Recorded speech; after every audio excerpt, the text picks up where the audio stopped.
Hola, ¿qué tal? ¿Cómo estás? Gracias por entrar al canal. El día de hoy me gustaría que toquemos un tema muy puntual y de bastante interés dentro de las personas que están ya iniciando desde hace un buen tiempo un proceso terapéutico. Hoy vamos a hablar de por qué una persona no avanza en terapia. ¿Sí? Se han dado casos en que muchas personas han iniciado muy bien, pero en un punto determinado se estancan. O desde que iniciaron se mantienen en el mismo lugar. Veamos entonces el por qué aparece o por qué se da esta situación. En principio, y por sobre todo, hay que recordar que somos seres sociales, ¿sí? No somos independientes, ¿sí? Somos interdependientes a nivel social. Por esta razón, entonces, un primer motivo por el cual uno no avanza en psicoterapia es el vínculo terapéutico paciente-terapeuta. ¿Sí? Se da muchas veces en que no hay ese establecimiento de lo que se llama rapport dentro del proceso terapéutico, que genera una adherencia o un compromiso de este para con el terapeuta, que le permite llegar hasta objetivos claros. Otro aspecto fundamental es la metodología de trabajo del terapeuta. Es importante aquí establecer objetivos claros y metodología clara para poder alcanzar dichas metas. No podemos ir a ciegas. Tenemos que, así como cuando nos contaron ciertos cuentos sobre piratas que tenían un mapa para llegar al tesoro, de la misma manera, la metodología es el mapa que nos permite llegar al tesoro, que es el alta del paciente o del cliente, dependiendo cómo lo lleves, ¿no? Otro aspecto fundamental son las actitudes que el paciente, o en este caso, el terapeuta, no logra tolerar. Entiéndase esto, no es aquí una cuestión de actitud personal del terapeuta. Eso es perfectamente superable y manejable porque para eso el terapeuta es un profesional entrenado en este campo. Pero sí hay actitudes que dificultan el normal desarrollo de la terapia, como es el pesimismo, ¿sí? La poca tolerancia que tiene el paciente a la frustración, la poca colaboración, ¿sí? Las molestias que suele desarrollar, las quejas o algunos aspectos o actitudes que el paciente suele desarrollar con una finalidad, no querer salir de su zona de confort. Cuando yo empiezo a desarrollar un trabajo dentro de psicoterapia, tengo que ser consciente, y para esto el terapeuta debe ser sumamente claro, que el paciente o el cliente, siempre hago ese símil de términos, que el paciente o el cliente va a salir de su zona de confort para posteriormente llegar a una zona de aprendizaje que le van a permitir obtener recursos y por consiguiente obtener lo que se conoce como autonomía. Y eso le va a llevar a una tercera zona, que es la zona de riesgo.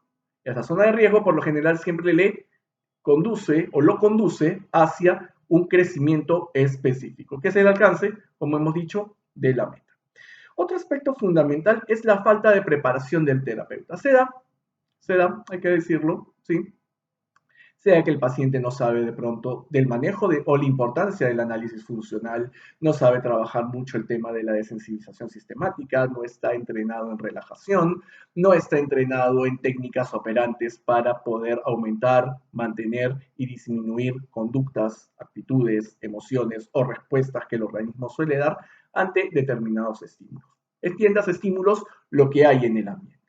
¿Sí? Entonces, siempre es importante aquí que el terapeuta, ¿sí? Cuando empiece su labor de abordaje, esté constantemente capacitado, ¿sí? No es que se capacitó hace 2, 3, 4, 5 años y ahí se acabó. No. Aquí la capacitación tiene que ser constante, tiene que ser actual y tiene que ser continua. Bueno, continua, constante, obviamente es un sinónimo, pero lo que se pretende decir es que su línea de preparación se mantenga en una línea de tiempo. Importante entonces empezar a, de hecho, una de tantas apreciaciones que muchos me empiezan de pronto a compartir sobre el inicio del la preparación dentro de la carrera de psicología es, yo entro a psicología porque quiero ayudar a la gente. Y creemos que muchas veces solamente implica ayudar a la gente.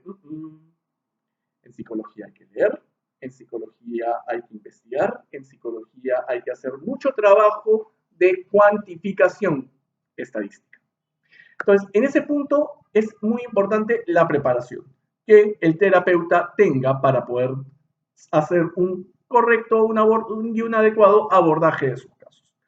Otro aspecto fundamental es, y esto sí yo me pongo muy estricto, me pongo de pronto incluso hasta muy enérgico por momentos cuando se trata del cumplimiento del contrato terapéutico. El contrato terapéutico sirve para establecer las bases sobre las cuales nos vamos a mover, es decir, a qué se compromete el terapeuta, a qué se compromete la familia del paciente y a qué se compromete el paciente. Claro, es necesario aquí precisar que hay todo tipo de pacientes. No podemos meter dentro del mismo contexto a los pacientes psiquiátricos que requieren algún tipo de internamiento con los pacientes de tipo ambulatorio, por ponerlo de alguna manera, simplemente para clasificar. Entonces, es importante aquí que se establezca claridad en el contrato terapéutico, que todas las partes que vayan a iniciar este proceso sepan lo que van a hacer. Sin eso, entonces, no vamos a poder obtener resultados. Y finalmente, un aspecto que no es menor, es bastante frecuente, pero que afecta de una u otra manera el proceso normal de terapia, es o son las tardanzas y las faltas del paciente a terapia.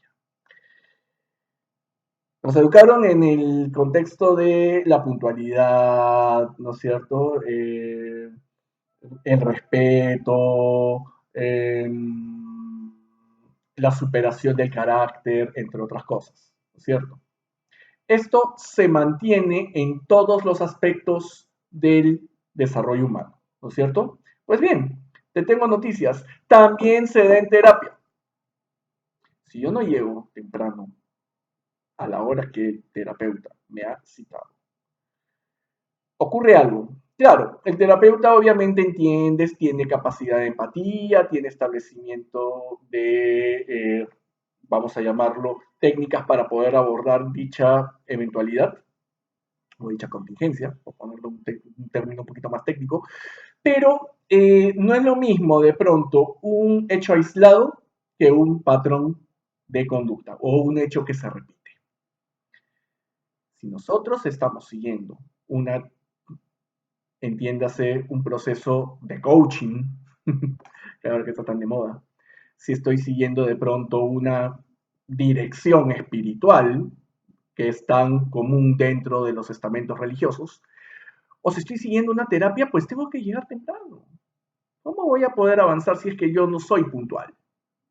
Claro, una eventualidad, obviamente sí, pero si yo vivo en un lugar en donde dentro del consultorio, o mejor dicho, entre el consultorio y el lugar son 2 horas, pues tengo que tomar cierto grado de eh, anticipación. Porque si de pronto yo llego tarde, automáticamente todo el marco, toda la estrategia que el terapeuta iba a armar conmigo, simplemente se lo estoy descuadrando, porque ya él tiene una estrategia, él tiene un programa, él ya tiene algo establecido. No es solamente hablar, ¿no es cierto? Y decir, ¿qué tal tu semana? Hay algunos con quienes funciona eso, pero hay otros con quienes se requiere técnicas un poquito más precisas. Para ellos, sobre todo, es que se requiere puntualidad. Y aquí, para poder lograr esto, es fundamental el apoyo de la familia. Papás, mamás, esposos, esposas, hijos, nietos, con quien vivan.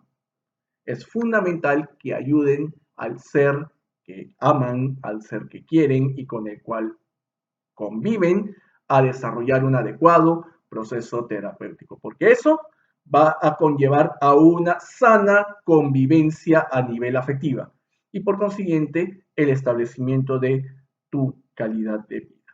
Te pregunto ahora, tú que estás escuchándome y que a lo mejor estás por iniciar o has iniciado anteriormente un proceso terapéutico. ¿Hay alguno de estos puntos que se está cumpliendo? Sería mejor que lo revises. Muy bien, eso sería todo por el día de hoy. Cuídate mucho y estamos hablando y nos vemos la próxima semana. Bye.